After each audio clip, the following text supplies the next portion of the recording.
ठीक है।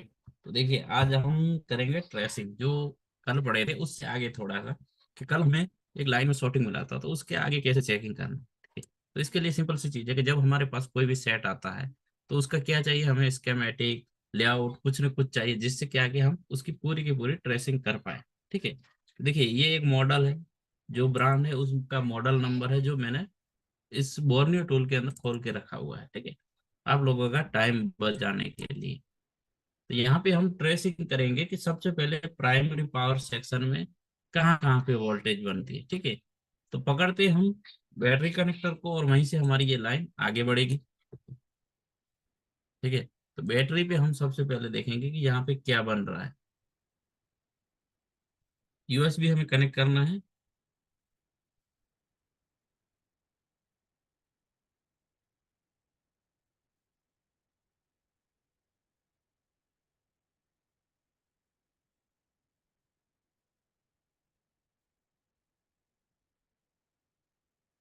ठीक है।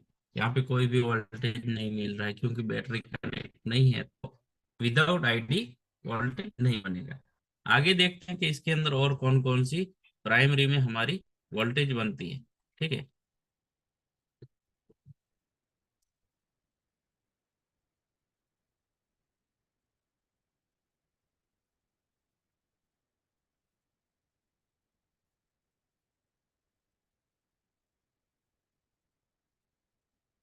ठीक है।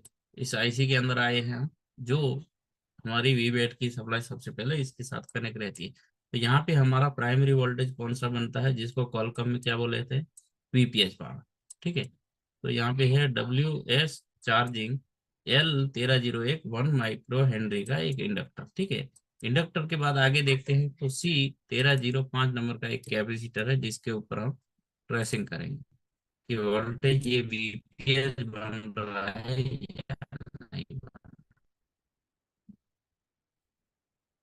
ठीक है। जो इंडक्टर के जस्ट नीचे है।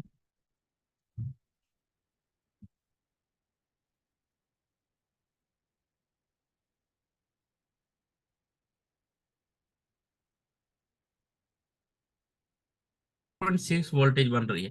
तो इसका मतलब क्या है कि हमारा जो प्राइमरी पावर सेक्शन है वो ओके है। अगर नहीं बनता है तो उस कंडीशन में ये या तो हमारी डीसी टू डीसी आईसी के अंदर प्रॉब्लम हो सकता है, या तो हमारा जो कल हमने चेक किया था उसी तरीके से जब भी प्राइमरी में डिस्टर्ब होता है तो ये कहीं ना कहीं लीकेज या शॉर्टिंग कंडीशन में रहता है। तो ये जहां जहां पे जाती है प्राइमरी, उन सारे सेक्शन को हमें चेक करना पड़ता है। इस लाइन के अंदर जितने कंपोनेंट है सबको चेक करना पड़ता है जब भी सॉर्टिंग होती है उस कंडीशन में। ठीक है। नेक्स्ट हमारा प्राइमरी ओके है, कोई इसके अंदर दिक्कत नहीं है। ठीक है, पहला स्टेप हमारा क्लियर है। अब जो है दूसरा है हमारा सेकेंडरी। तो सेकेंडरी कहाँ पे बनती है, सेकेंडरी बनती है हमारी पावर आईसी से। ठीक है। तो बोर्ड को हम थोड़ा सा बाहर निकाल लेते हैं।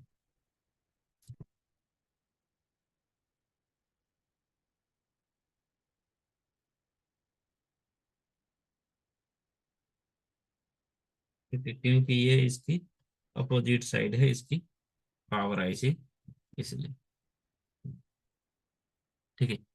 यहाँ पे हम, यहाँ पे जितने भी है 1 2 3 4 5 6 इंडक्टर, 7 इंडक्टर लगी हुई है। ठीक है। तो सातों के अंदर किस किस में बनेगा किस में नहीं बनेगा, कितना बनेगा, सही है या नहीं है, तो हम उसके लिए जाएंगे हमारे सेकेंडरी पावर सेक्शन के अंदर। ठीक है। तो सबसे पहले हम देखते हैं कि L1602।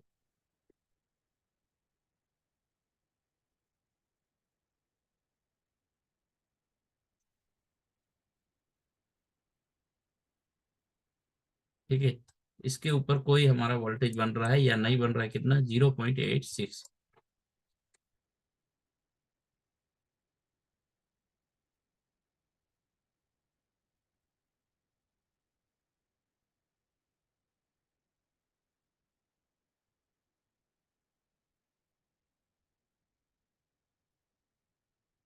ठीक है। 0.691, मतलब ये वोल्टेज हमारी बन रही है और बिल्कुल स्टेबल है, कोई भी इसके अंदर वेरिएशन नहीं है। दूसरे नंबर का हम इंडक्टर देखते हैं, इसके बगल वाला ऊपर वाला 1603।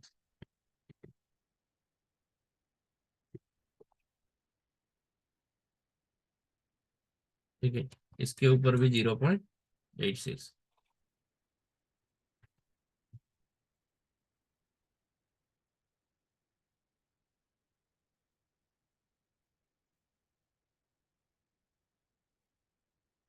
ठीक है, 75 75 0।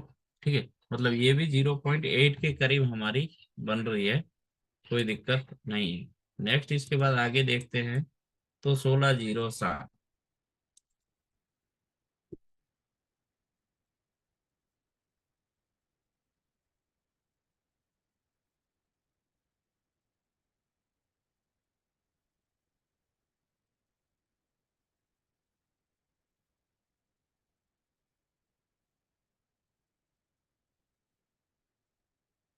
ठीक है, ये भी ओके है।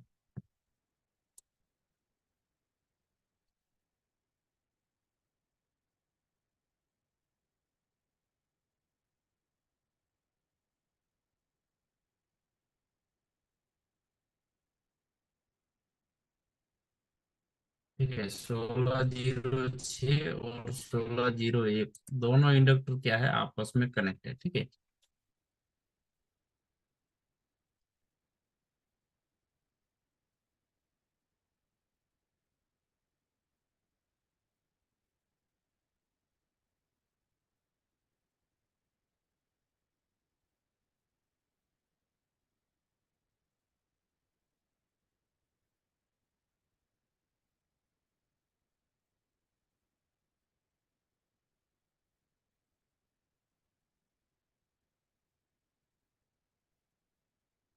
ये भी हमारा, एक मिनट, थोड़ा बेल लूज हो गया था बैक साइड में।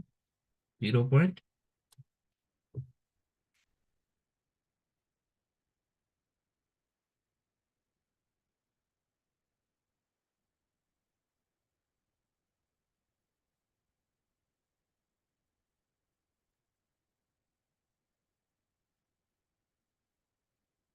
ठीक है, 0.968 बन रहा है, कोई दिक्कत नहीं है इसके अंदर। आगे एक और हमारा इंडक्टर है, 16 0 4।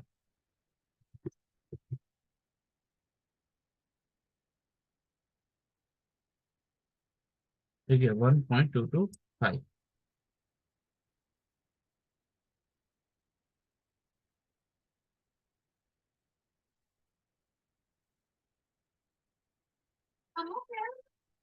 1.225 बन रहा है। ठीक है, अब ये लास्ट में बचता है। ठीक है, इसके अंदर 2.1 वोल्टेज बन रही है। इस मॉडल के अंदर सारी की सारी वोल्टेज बन रही है। ठीक है, अब नहीं बनती किसी भी मॉडल के अंदर, तो उस कंडीशन में हम क्या करते हैं कि उस लाइन को ट्रेस करते हैं कि वो शॉर्टिंग लीकेज में है या नहीं। जैसे कि ये S1, ये लाइन है कहीं जा रही है। ठीक है, तो किस में जा रही है, मॉडल के अंदर। ठीक है, CPU के मॉडल विभाग के अंदर। अगर इसके अंदर वोल्टेज नहीं बनती, तो उस कंडीशन में लीकेज शॉर्टिंग है या नहीं है, तो टेस्टिंग करेंगे। आप शॉर्टिंग लीकेज है, तो जितने इस लाइन के अंदर कंपोनेंट है उसको ट्रेस करना है, और नेक्स्ट हमारी CPU के अंदर जा रही है, तो CPU को निकाल के चेक करना पड़ता है। ठीक है, उसी तरीके से S2। ठीक है, 0.86 की लाइन, ये कहाँ पे जा रही है।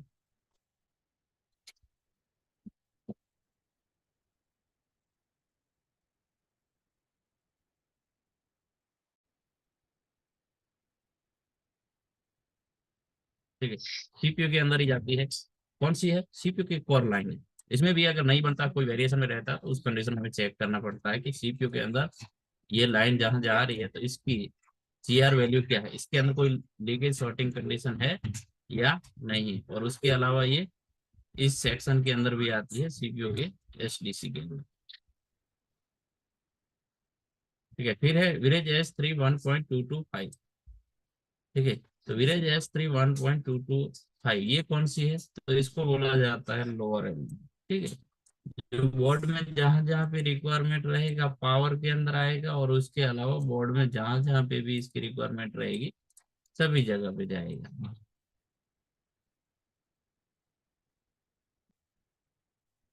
ठीक है, इसके बाद हमारा S3 और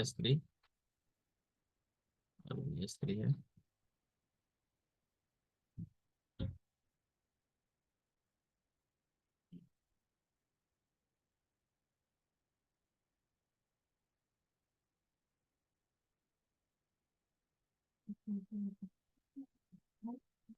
ठीक है, अगर इस लाइन के अंदर प्रॉब्लम आता है तो फिर ये बोर्ड में इतनी जगह पे मिनिमम मिनिमम ये ट्रैवल कर रहा है, तो हर लाइन पे हमें जितने इसके कंपोनेंट है सबको देखना पड़ेगा एक एक करके। ठीक है, फिर है विलेज एस फॉर 2.05, जो हमारा क्या है RLDO है, ये वापस इसी पावर के अंदर आता है, और इसके अलावा बोर्ड में जहां जहां इसकी रिक्वायरमेंट रहती है जिस बोर्ड में, उन सब जगह पे ये ट्रैवल करता है। ठीक है, और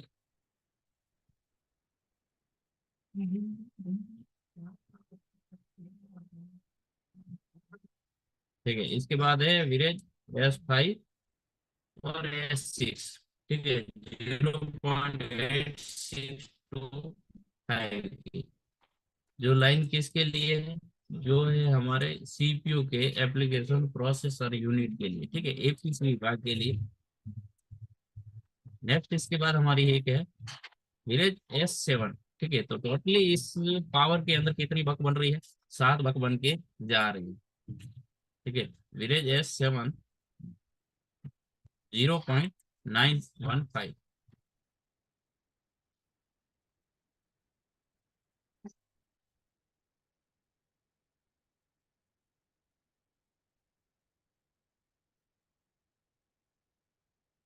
CPU के मेमोरी विभाग के अंदर, MEM के अंदर।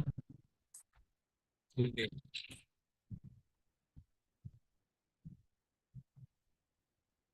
ठीक है, CPU के PLL लूप क्लॉक वापस PM।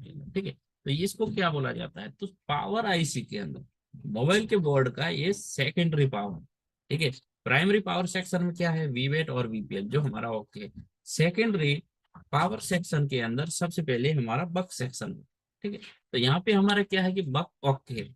अब बक ना बनने का क्या क्या कारण हो सकता है, इनमें से कोई भी अगर एक बक नहीं बनता तो उस कंडीशन में हम उस लाइन को ट्रेस करते हैं, फुल टेस्टिंग ओके है या नहीं। बस बिल्कुल भी ना बनना, माइनर सा मिली वोल्टेज में बनना, उस कंडीशन में CPU पावर दोनों का कम्युनिकेशन सही से ना होने की वजह से बनता है, पावर खुद खराब रहने से भी बन सकता है। जीरो बग पावर में दिक्कत और CPU में दिक्कत है। ठीक है, अब दूसरी जो टेस्टिंग होती है वो होती है हमारी विलेज 2 की। ठीक है, जिसके अंदर कितनी कितनी लाइनें रहती है।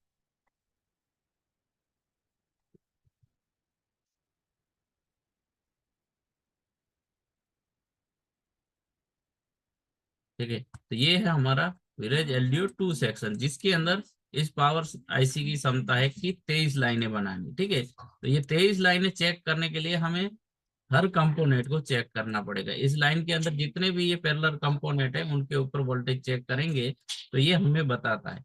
शॉर्टकट में बता दे तो ये क्या क्या चीजें हैं, तो मोबाइल के अंदर जितने भी सेक्शन है, ठीक है, जितने सेक्शन है मोबाइल के अंदर, छोटा से छोटा 0.6 पावर वोल्टेज की रिक्वायरमेंट से लेके बड़ी सी बड़ी 3.3 तक की जो वोल्टेज चाहिए, वो हमारी सेकंड पावर सेक्शन से निकल के मोबाइल के अंदर हर सेक्शन के अंदर ये वाली वोल्टेज दौड़ती है। ठीक है, जो सेकेंडरी पावर की है, इनमें से जितनी भी है पर्टिकुलर हर सेक्शन के लिए अलग अलग बनती है, कि कोई हमारा नेटवर्क है, ठीक है, कैमरा है, सिम है, LPDDR है, USB है, जितने भी सेक्शन हमारे मोबाइल के अंदर है, वाईफाई ब्लूटूथ, जिनको जिनको वोल्टेज चाहिए उन सबको ये पावर IC उनको प्रोवाइड करवाती है। ठीक है, अब इसके अंदर आपको पर्टिकुलर किसी सेक्शन के अंदर प्रॉब्लम आने के दौरान भी चेक करनी पड़ती है, या तो अगर आपको सारी वोल्टेज चेक करनी है तो स्टेप बाय स्टेप एक एक करके चेक कर सकते हैं। ठीक है, लेकिन सेट जब डेड कंडीशन के अंदर आता है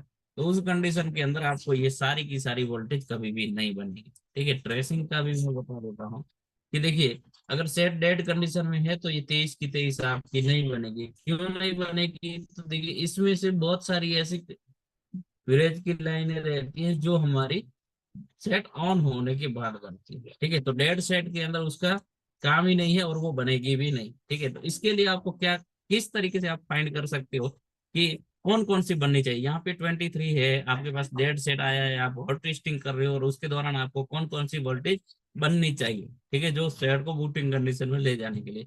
तो उसके लिए आपको क्या चाहिए, सबसे पहले तो जो हमारी नॉर्मल नॉर्मल जो CPU MMC रैम जिसके लिए जो ज्यादा वोल्टेज है वो सारी वोल्टेज आपको चेक कर लेंगे। इसके अलावा अगर एक एक वोल्टेज चेक करनी है तो उसके लिए रहता है पावर सीक्वेंस पूरा का पूरा। हर पावर का पावर सीक्वेंस जब आप पढ़ोगे तो आप सिर्फ 5-6 पॉइंट है जिसको चेक करके आप बता सकते हो कि पावर आईसी ओके है, इनके अंदर वोल्टेज बन रहे हैं वो ओके है या नहीं है। तो यहाँ पे मैं 2-3 वोल्टेज आपको चेक करके बता देता हूँ कि इनके अंदर अगर कोई वोल्टेज जब नहीं बनती है तो उस कंडीशन में हमें उस लाइन को ट्रेस करना पड़ता है। जैसे कि है विरेज L23 1.175, जो इस कैपेसिटर के ऊपर बनना चाहिए, तो ये कहाँ पे मौजूद है?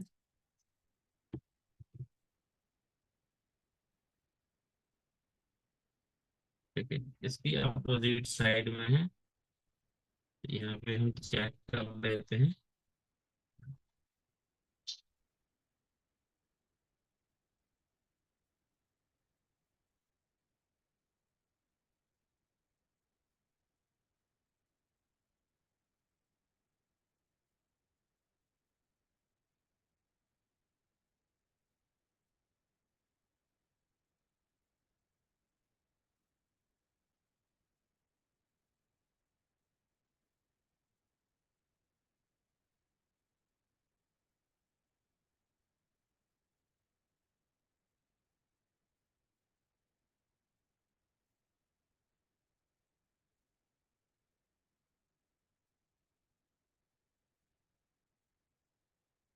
पीपीएच बन रहा है, ये L23 नहीं बन रहा है। ठीक है, क्यों नहीं बन रहा है?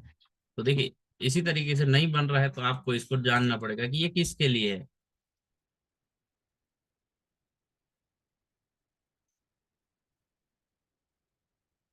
ठीक है, यहाँ पे इसके साथ इसका कनेक्शन है और ये एलडीओ मौजूद नहीं है। ठीक है, ये किसके लिए बन के जाती है?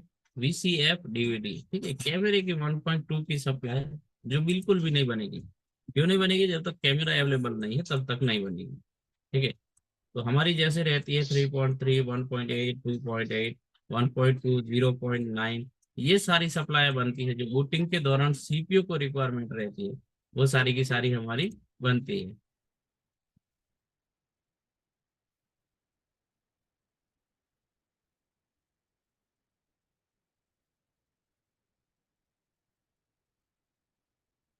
ठीक है, ये बोर्ड में बहुत जगह पे ट्रायल कर रही है। P14012, इस कैपेसिटर पे हम चेक करेंगे तो ये हमें लाइन पूरी दिखेगी जो बोर्ड में अलग अलग जगह पे दौड़ रही है। C14012।